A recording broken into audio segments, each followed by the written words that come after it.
Hi, it's Fiestaro. Hello, Sagittarius placement. So, tingnan natin ang inyong money and love ngayong October.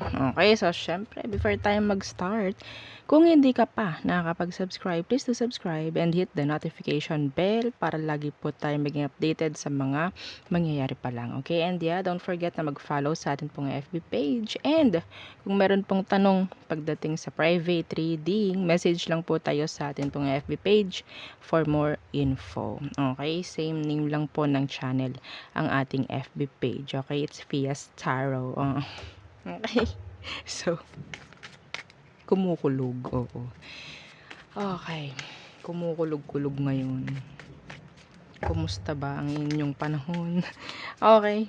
Sag, anong meron pagdating sa kaperahan mo by August? Ano pa? Okay.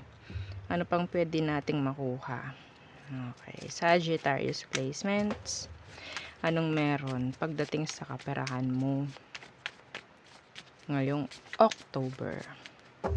Ba't may naririnig akong August? I don't know. Baka nabanggit ko ba yung August? Kung hindi man, may bumubulong sa August daw. May August. I don't know kung ano yun. Something specific, okay? Regarding sa August month. Okay.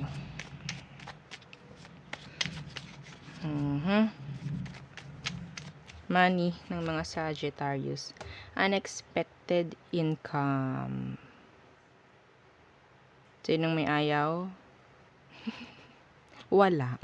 Okay. So, yeah. Ano pa? Ano tong unexpected income na ito para sa mga Sagittarius placements? Loan denied. Ito ang nakikita ko sa inyo, Sag, pwedeng merong darating na malaking pera ngayong October para sa iba sa inyo. Okay, hindi to para sa lahat. Okay? May chance na sasabihin yung, ay, mabuti naman na-denied yung ating loan kasi may dumating na pera. Or sabihin din natin, buti na lang hindi ako nakapag-loan kasi may bigla ang pera. Parang ganyan, no? So, dito yung pay bills. May chance na makapag-pay ng lahat ng pwedeng babayaran ngayong October. So, I guess, kaya gustong mag-loan kasi pwedeng merong gustong bayaran yung iba sa inyo. Okay?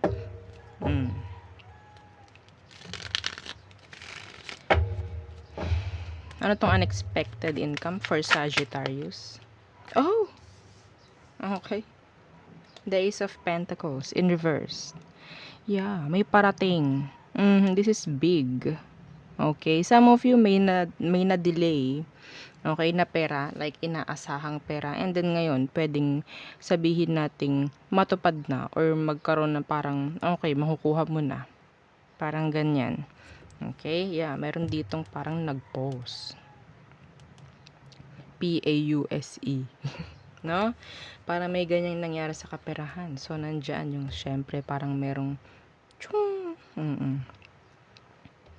Ang bait talaga.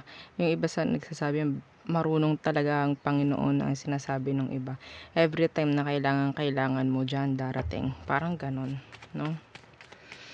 Okay.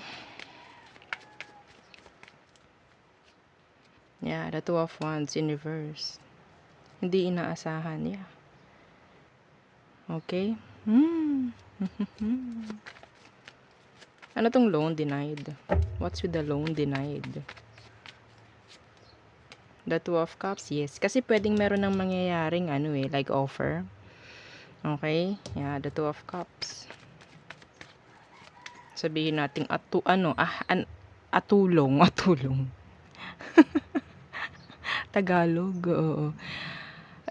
Parang may darating na kasi na tulong, parang ganyan. So, hindi na para mag-loan. Yeah, strength. Yes. This is specific pagdating sa kaperahan ninyo. Okay? Specific ito mga Sagittarius na yung option na lang ninyo is to borrow money. Okay? Pero masasagip at masasagip pa rin kayo dahil mayroong darating na malaking pera. And hindi ito yung galing sa ilo-loan. Syempre. Okay? This is nice. I don't know kung saan manggagaling to. Okay? Unexpected. Yeah, see? The Empress. This is progress. Some of you, there's a help coming from a mother or father figure, someone a business or businessman, businesswoman, mga ganyan. Okay? Someone na nagmanifest. Kung kayo nagmanifest, may chance na magkaroon ng progress pagdating sa kaperahan mo ngayong buwan ng October. Okay? Sa lahat-lahat. Okay? I don't know. Mapatrabaho man yan, business man yan, side hustle man yan, there is growth. Okay? So, there. Next. Punta tayo sa iyong love. Okay. Anong meron pagdating sa love life ng mga Sagittarius? What to expect? Oo. Anong kailangan nating expect? Anong mga parating ngayong October? For Sagittarius placements? The World. Okay.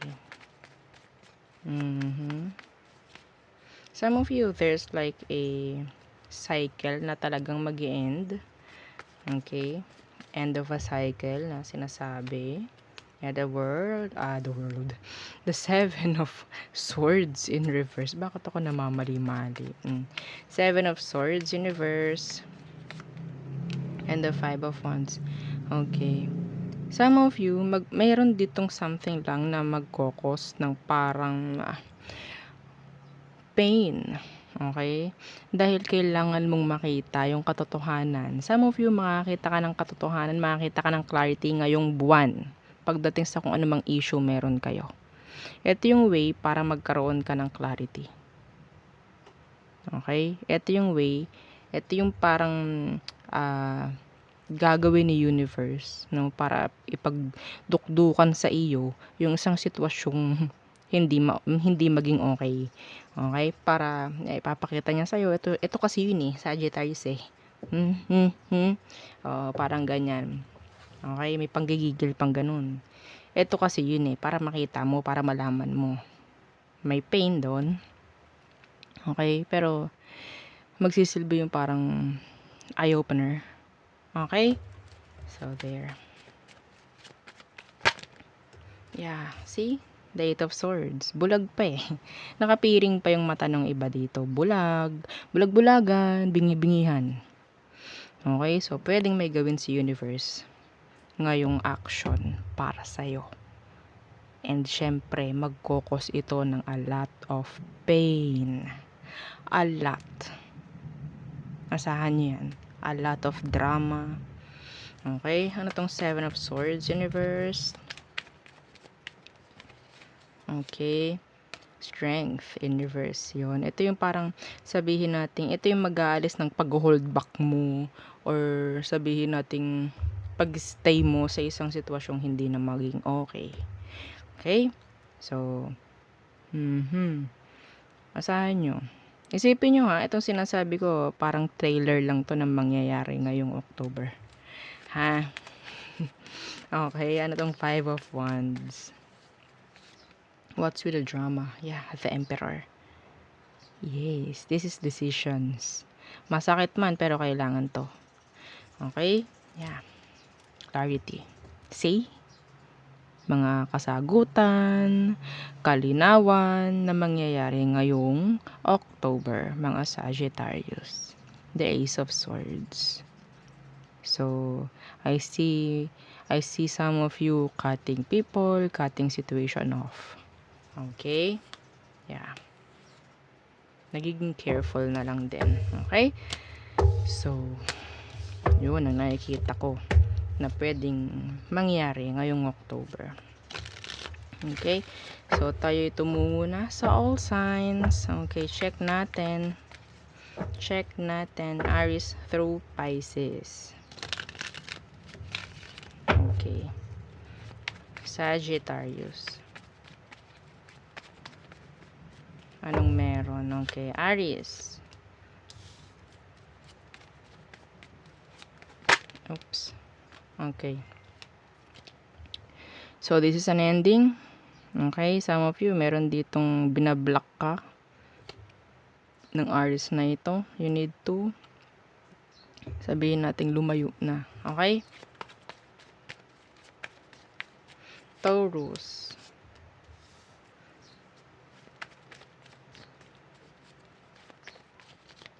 Decisions na hindi na para mag-aksaya ng oras ng panahon. Okay? Gemini. Okay, so parang nakakakita ko dito, nakakaramdam ako ng hot and cold. Someone is too cold and detached, pero nasa isang relasyon. Merong issue patungkol dito sa Gemini na to, hindi nyo pa nalalaman. Cancer, they are stalking you heavily. Okay, they want to know everything about you. Sag. Okay, next is Leo. Okay, so I think this is like healing. Okay. Next, Virgo. They want you, pero hindi nila yun pinapahalata. Some of them pwedeng gumawa ng action. Okay. Libra, focusing pagdating sa new beginning. Okay. Moving on. Scorpio, focus sa kanyang work or sa kaperahan in general. Meron ding si Scorpio na pwedeng gustong gawin patungkol sa sitwasyon ninyo, like pwedeng gustong i-fix. Okay? Meron ding energy si Scorpio na gustong humingi ng another chance or forgiveness. Okay? So, next is Sagittarius. Stuck. Okay? Strong connection. Soul bond. Okay?